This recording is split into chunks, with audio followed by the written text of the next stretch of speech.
धमकी देत होते ते, मुंबरा बंद करेगा क्या में क्या ऐसे शिवा देत होते, पाटणं मारत होते, लई मारला मला. मी 4 तास पोलीस स्टेशनमध्ये होतो. 4 तास बसवलं मला. घाबर वाटते पुढं जाऊन काय झालं. मी एकटा काय मला मुंबऱ्याला परत आलो, काय असेल ते मारलं गिरलं मला, घेऊन गेले कुठं मारला गिरला. जर असंच महाराष्ट्रात जर घडत राहिलं तर मराठी माणसाचं अस्तित्व हे विकोपाला येईल. ज्या पद्धतीने महाराष्ट्रात मागच्या काही दिवसापासून या गोष्टी घडतात, मराठी माणसांवर सतत हल्ले व्हायला लागलेले आहेत, हे वाढतील भविष्यात. कारण ह्यांच्या हिमती वाढायला लागल्यात. त्यांना जर आत्ताच ठेचलं नाही तर मला वाटतं भविष्यात प्रत्येक मराठी माणसाला चौकात मारलं जाईल. त्यांनी आता ह्याच्यापुढे आरे करावं. आम्ही नाही कार्य केलं ना मुंबऱ्यात जाऊन तर त्यांना महाराष्ट्र नवनिर्माण सेना लागू. मी पुन्हा सांगतो, याच्यापुढे जर मराठी माणसावर कोणी हात उचलण्याचा प्रयत्न केला तर त्यांना घरात घुसून मारू. कायदा सुव्यवस्था जो काही विषय येईल तो पोलिसांनी सांभाळावा. मराठी भाषेत बोलण्याचा आग्रह धरणाऱ्या तरुणावर महाराष्ट्रातच कान पकडून हिंदी भाषेतून माफी मागण्याची वेळ आली. ठाणे जिल्ह्यातील मुंब्रा शहरात हा धक्कादायक प्रकार घडला. या प्रकरणाचे तीव्र पडसाद सोशल मीडियावर उमटले असून मराठी भाषिकांनी संताप व्यक्त केलाय. त्यानंतर विशाल गवळी या मराठी तरुणानं मनसे नेते अविनाश जाधव यांची त्यांच्या कार्यालयात भेट घेतली आणि घडलेला सर्व प्रकार सांगितला. त्यानंतर मनसे नेते अविनाश जाधव यांनी थेट मुंबऱ्यात घुसण्याचा इशारा दिलाय. मागच्या काही दिवसात मराठी माणसाच्या बाबतीत अपमानास्पद गोष्टी घडायला लागल्यात. मुंबऱ्यातील घटना दुर्भाग्यपूर्ण आहे असं अविनाश जाधव यावेळी म्हणाले. आता मनसे पीडित मुलासह त्याच्या कुटुंबासोबत आहे. त्यांनी आरे करावं, आम्ही मुंबऱ्यात जाऊन कार्य करू असा परखड इशाराच मनसे नेते अविनाश जाधव यांनी याबाबत दिला आहे. मेडिकलला गोळ्या भेटले नाही, मग बहिणीला फल फ्रूट आणायला गेलो. मी फल घेताना मी त्याला मराठीमध्ये विचारला, हा किती रुपये किलो आहे? तो बोलतो मला मराठी येत नाही. मी बोललो मराठी येत नाही तर तू किती वर्ष झालं तुला? तो बोलतो 10 वर्ष. महाराष्ट्र राहतो ते कशाला तू बोलतो? मी बोललो मी मराठीतच बोलणार. मग असा वादवाद झाला. घरीच चाललेलो मी परत. त्यांनी परत मला बोलवला. त्यांनी बोलून मग बोलतं ये लडकाता बोलता असा बोलायला लागले. मी बोलो मी मराठीतच बोलणार. तो बोलतो मेरे को मराठी आता नाही, हिंदी में बोलतो हिंदी में. असं आस्ते 10-15 जण जमले. परत त्यांनी कोणाला जर बोलवलं तर चष्मावाला का होतं मला पण माहीत नाही, त्यांनी बोलवलं एकाला. मग आस्ते 50-60 जण जमायला लागले. तो बोलतो तू हिंदी में बोलतो, हमको मराठी नहीं आता हिंदी में बोलतो. त्यांना समजवलं मी असं आहे असं बोललो तुला असं झालं. त्यानंतर ते शिवा देत होते, पाटणं एक मारत होता, धमकी देत होते. बोलते दम में तो बोल किती काय ऐसे धमकी देत होते. ते मुंबरा बंद करेगा क्या में क्या ऐसे शिवा देत होते, पाटणं मारत होते, लई मारला मला. शिव पण देत होते ते वरनं हायवेवर. मी बोला गाली मत दो बोला. मैं प्यार से बोल रहा तो प्यार से बोलो गाली मत दो बोलता. माफ़ी मांग बोलते मुझे. ठीक है बोला माफ़ी मांग, गलती हो गई मुझसे, कुछ गलती हो गई तो माफ़ कर दो मुझे, ऐसे बोल लेते. पण पोलीस स्टेशनला गेल्यानंतर किती वेळ पोलिसांचा. मी 4 तास पोलीस स्टेशनमध्ये होतो. 4 तास बसवलं मला. नंतर माझी आई आली. एक तासात आई आली. आई पण 3 तास बाहेर थांबलेली. आई पण रडत होती माझी. बोलतं त्यांच्यावर काय झालं मला पण माहिती नाही. ते बोलतं केस डालो इसके ऊपर बोलतं. त्या तो व्हिडिओमध्ये असेल बघा, तो चष्मावाला आहे ना, त्यांनी कंप्लेंट केली. तो बोलतो इसके ऊपर केस डालो बोलतो. माझी आई घाबरली आहे. पुढं जाऊन काय झालं, मी अचानक मला काय असेल दवाखान्यात यायचं असेल मुंबऱ्याला काय झालं तर मी एकटा पडलो तिथे. तर घाबर वाटतं. ते धमक्या देतात मला. तिथं तो ऐसे शिवा द्यायला लागलेलं, लई शिवा दिले मला. काही धमकीचा फोन मेसेज वगैरे तुला येतो? हां आता नाही आला, पुढं जाऊन आला तर बघा. त्यांच्यावरती काय दाखल केलं आहे का त्या संदर्भात पोलिसांनी? मला बसवलेलं मला पण माहीत नाही पोलिसांनी काय केलं आतमध्ये. मी 4 तास पोलीस स्टेशनमध्ये होतो. मला वाटतं तू तक्रार करायला पाहिजे होती, मात्र त्यांनी तक्रार केली आहे. आता व्हिडिओ तुझे व्हायरल होतोय, तो व्हिडिओ नेमकी कोणी काढला? तो व्हिडिओ काढणारा एक चष्मावाला होता. तो एक अजून 2 चष्मावाले होते. एक व्हिडिओ काढत होता, एक मला खेचत होता इधर. त्यांनी कंप्लेंट केली पोलिसांनी. काल मनसेच्या कार्यालयामध्ये का अपेक्षा आहे? अविनाश जाधव इकडे आलेले आहेत, तुम्ही खास धाव घेतली इकडे. घाबर वाटते पुढं जाऊन काय झालं. मी एकटा काय मला मुंबऱ्याला परत आलो, काय असेल ते मारलं गिरलं मला, घेऊन गेले कुठं मारला गिरला. त्यामुळं मला वाटतं की तुम्ही जर मागच्या काही दिवसात बघाल तर मराठी माणसाच्या बाबतीमध्ये अपमानास्पद काही गोष्टी आता घडायला लागलेल्या आहेत. मुंबईतली कालची घटना ही दुर्भाग्यपूर्ण आहे. तो मुलगा त्याच्या बहिणीसाठी औषधं घ्यायला गेला होता. तिथनं तो फळं घ्यायला गेला. फळं घेताना त्याने 100 रुपये किलो फळं सांगितलं. तो बोला 50ला देणार का. तो हिंदीत बोलत होता. हा बोला मराठीत बोलला, महाराष्ट्रात राहतो तर त्याच्यावरनं तो वाद सुरू झाला. त्यानंतर तिथे असलेली काही मुसलमान मुलं ही जमायला लागली. एक 100-150चा मॉब जमला. कॅमेरा त्यानेच त्याचा व्हिडिओ रेकॉर्ड केला. आणि मला कळत नाही महाराष्ट्रात यांची एवढी डेअरिंग कशी की महाराष्ट्रात आम्ही मराठी बोलणार नाही म्हणून हे रेकॉर्ड करतात आणि व्हायरल देखील हेच लोक करतात. जर असंच महाराष्ट्रात जर घडत राहिलं तर मराठी माणसाचं अस्तित्व हे विकोपाला येईल.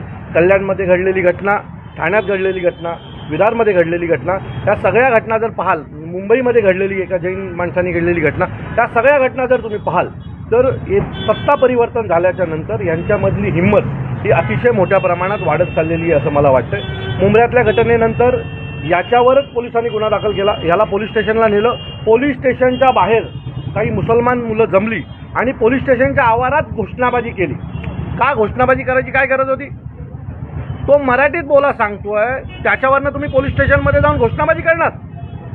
आणि त्याची घोषणाबाजी केली म्हणून या मुलाला आणि त्याच्या आईला 4-4 तास पोलीस स्टेशनला जर तुम्ही बसवून ठेवणार असाल तर मला असं वाटतंय मग महाराष्ट्रात याच्या पुढे भाषिक वाद जर सुरू झाला तर कोणाला हे करायची गरज नाही आहे. ज्या पद्धतीने महाराष्ट्रात मागच्या काही दिवसापासून या गोष्टी घडतात, मराठी माणसांवर सतत हल्ले व्हायला लागलेले आहेत. हे वाढतील भविष्यात, कारण यांच्या हिमती वाढायला लागल्यात. यांना जर आत्ताच ठेचलं नाही तर मला वाटतं भविष्यात प्रत्येक मराठी माणसाला चौकात मारलं जाईल. त्यामुळे माझी विनंती आहे सर्व मराठी माणसाला एकत्र या. नाही तर जोपर्यंत तुमच्यावर कोणी फटके टाकत नाही तोपर्यंत तुम्ही असेच लांबून बघत राहणार असाल आणि या सगळ्याला जर बघून तुम्ही कानाडोळा करणार असाल तर एक दिवस हा प्रसंग प्रत्येक मराठी माणसावर येईल आणि त्या दिवशी तुम्हाला महाराष्ट्रात राज ठाकरेंची किंमत कळेल. महायुतीच्या मुलावरती दबाव टाकला गेला. आता संपूर्ण कुटुंबीय आहेत जे भयभीत आहेत त्यांना देखील भीती नाही. आता त्यांच्या पाठी महाराष्ट्र नवनिर्माण सेना उभी आहे. त्यांनी आता ह्याच्या पुढे आरे करावं. आम्ही नाही कार्य केलं ना मुंबईत जाऊन तर त्यांना महाराष्ट्र नवनिर्माण सेना दाखवू. शेवटी आम्ही पण माणसं होतो. ज्यावेळेला निवडणुका येतात, मतदान करायची येतात, तेव्हा आपला हा मराठी माणूस हा कोणाचा तरी तिसऱ्याचा पैसे घेऊन विचार करतो. आणि ज्यावेळेला त्यांच्यावर हल्ले होतात, त्यांच्या मुलांवर हल्ले होतात, त्यांच्या मुलींवर हल्ले होतात, त्यावेळेला त्यांना महाराष्ट्र नवनिर्माण सेना आठवते. मतदानाच्याच दिवशी पैसे खाल्ले नसते आणि मनसेसोबत उभे राहिले असतात तर आज हिंमत नसती झाली, मनसेचे 10-12 आमदार निवडून आले असते तर. पण हरकत नाही. आम्ही मराठी माणसावर प्रेम करतो. आम्ही मराठी माणसांसाठीच आमचा पक्ष आहे आणि मराठी माणसांच्या पाठी आम्ही खंबीर उभे राहू.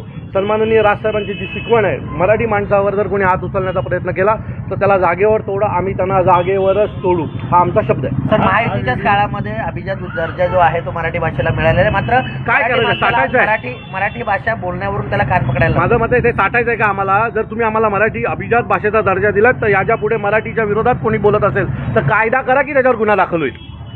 त्या दिवशी त्या अभिजात भाषेचा आम्हाला फायदा आहे. तुम्ही अभिजात भाषेचा दर्जा द्याल आणि दुसऱ्या बाजूला आमच्याच लोकांना माराल तर कसं चालेल. कायदा करा की मराठी माणसाला जर वाईट बोललात किंवा मराठी भाषेबद्दल वाईट बोललात तर तुमच्यावर गुन्हा दाखल होईल, तुम्हाला जेलला जावं लागेल. ही भीती जोपर्यंत या लोकांच्या मनात बसत नाही ना तोपर्यंत ह्या अशाच गोष्टी या महाराष्ट्रात घडत राहतील. व्हिडिओ व्हायरल केलेला आहे, गुन्हा दाखल व्हावा यासाठी मला वाटतं की त्यांच्यावर गुन्हा जो दाखल झालेला आहे तो पोलीस स्टेशनच्या आवारात घोषणाबाजी करण्याचा गुन्हा दाखल झाला. याला धमकावणं, याला उचलून नेणं, याला मारणं हा देखील गुन्हा दाखल झाला पाहिजे. आणि आता संबंधित जे DCP आहेत त्यांच्याशी आम्ही या विषयावर बोलू. पण मी पुन्हा सांगतो, याच्या पुढे जर मराठी माणसावर कोणी हात उचलण्याचा प्रयत्न केला तर त्यांना घरात घुसून मारू. कायदा सुव्यवस्था जो काही विषय येईल तो पोलिसांनी सांभाळावा. पण याच्या पुढे मी सरकारला विनंती करतो, आदरणीय मुख्यमंत्र्यांना विनंती करतो की तुम्ही महाराष्ट्राचे मुख्यमंत्री आहातच, त्याच्यासोबत तुम्ही मराठी बनात.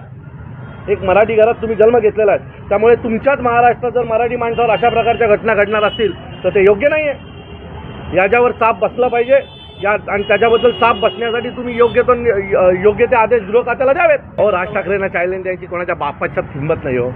अजून आम्ही रस्त्यावर उतरलो नाही, यांना घरात घुसून मारू. ही ज्या गोष्टी घडतायत ना याला जबाबदार फक्त मराठी माणूस आहे. हा स्वतःला बुद्धिजीवी, खूप हुशार जो समजणारा मराठी माणूस आहे ना तोच याला जबाबदार आहे. ज्या दिवशी यांना ट्रेनमध्ये जाताना मारतील, ज्या दिवशी यांना चौकात मारतील, ज्या दिवशी यांना घरात मच्छी बनवली किंवा मटण बनवलं म्हणून मारतील ना त्या दिवशी यांना कळेल राज ठाकरेंना चॅलेंज करायची या महाराष्ट्रात कोणाची हिंमत आणि कोणी केली तर त्याला घरात घुसून मारल्याशिवाय आम्ही गप्प बसणार नाही. राज ठाकरेंशी याबाबत काही आता त्याला मनसेची सुरक्षा मिळालेली आहे. मी तुम्हाला सांगतो, याला मनसेची सुरक्षा मिळाली. कॅमेऱ्यात कोण कोण आहेत आम्ही पाहिलेले आहेत. याला हात लागला तर त्यांना पण हात लागणार. ते काय मुंबईच्या बाहेर पडणार नाहीत का? ज्या दिवशी भेटतील आमच्या रेडियसमध्ये त्या दिवशी त्यांना ते आमच्याच पद्धतीने उत्तर दिलं जाईल. राज ठाकरेंशी या संदर्भात काही चर्चा झाली नाही साहेबांची अजून याबद्दल काही चर्चा झालेली नाही, पण मला खात्री आहे की जी आमची भूमिका आहे ती सन्माननीय राजसाहेबांची भूमिका असेल. आणि पोलीस ठिकाणी पत्र व्यवहार करणार का? आम्ही पोलीस स्टेशनला जाऊन भेट देणार आहोत.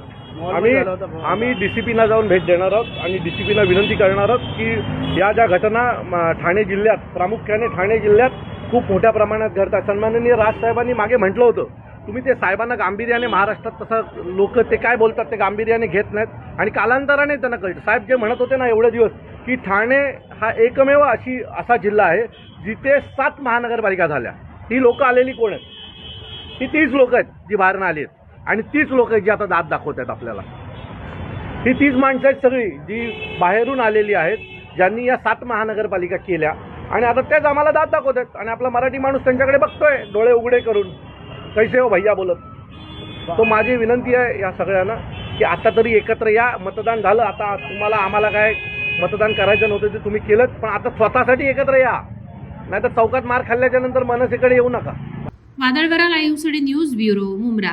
नवी मुंबई व रायगड जिल्ह्यातील ताज्या बातम्या आणि घडामोडींसाठी सबस्क्राईब करा वादळवारा लाईव्ह चॅनल आणि दाबा बेल आयकन.